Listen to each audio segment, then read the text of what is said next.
Assalamualaikum warahmatullahi wabarakatuh. Di sini saya akan mempresentasikan tentang isu keprihatinan bangsa. Salah satunya yaitu dampak bencana alam di Indonesia. Sebelumnya, izin memperkenalkan diri terlebih dahulu. Nama saya Nugrahani Widiawardani, NIM 632000632 dari kelas 63 3C 31 Akuntansi Universitas Bina Sarana Informatika. Yang pertama ada pendahuluan, yang kedua ada isi, yang ketiga ada penutup. Dan saya akan membahas pendahuluan terlebih dahulu. Siapa yang menyangkal bahwa tanah air Indonesia kita ini adalah daerah yang rawan bencana alam, yaitu tsunami, tanah longsor, gempa bumi, dan banjir yang telah meningkat dalam beberapa tahun terakhir. Kita sebagai warga negara harus lebih berhati-hati dan memahami kondisi lingkungan yang ada di sekitar kita.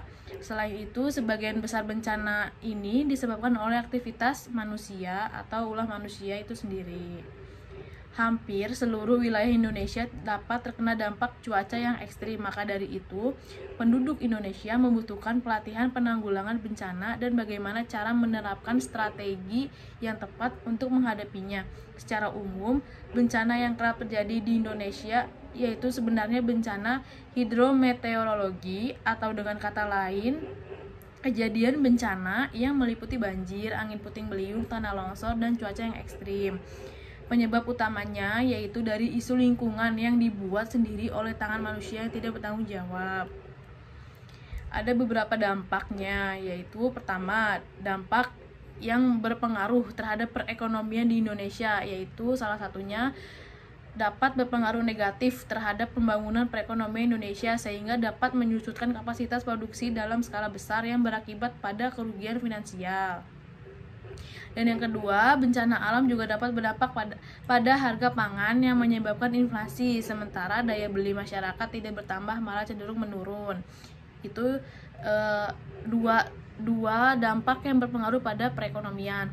Dan ada dampak yang berpengaruh pada bidang sosial, yaitu mencakup kematian, luka-luka, sakit, hilangnya tempat tinggal, dan kekacauan komunitas. Dan ada juga dampak dalam kerusakan lingkungan, yaitu dapat mencakup hancurnya hutan yang melindungi daratan dan hilangnya tempat tinggal bagi satwa liar yang berada di hutan tersebut. Nah, di sini saya akan menjelaskan kesimpulan yang dapat kita ambil bahwa bencana alam dapat terjadi kapan saja dan kita sebagai masyarakat atau penduduk di Indonesia dapat meminimalisir terjadinya dampak bencana alam tersebut agar tidak banyak memakan korban jiwa. Jadi untuk masyarakat juga dapat menaati peraturan-peraturan yang ujungnya atau yang akhirnya tidak merugikan alam, dan sudah semestinya menaati peraturan yang sudah dibuat oleh pemerintah terkait larangan yang menyebabkan bencana alam akan terjadi sehingga berdampak buruk bagi manusia yang ada di sekitarnya. Hal ini dilakukan agar tidak memakan banyak korban jiwa dan banyak kerugian. Karena tadi pada dampak sosial pun banyak kerugian yang dialami dari bencana alam tersebut. Pemerintah pun dapat menindak tegas masyarakat yang berbuat tidak baik atau tidak menaati peraturan yang sudah dibuat agar tidak terulang kembali dan mengakibatkan dampak yang buruk. Nah, di sini ada daftar pusakanya. Sekian dari saya. Kurang lebihnya mohon maaf. Wabillahi taufiq wal hidayah. Wassalamualaikum warahmatullahi wabarakatuh.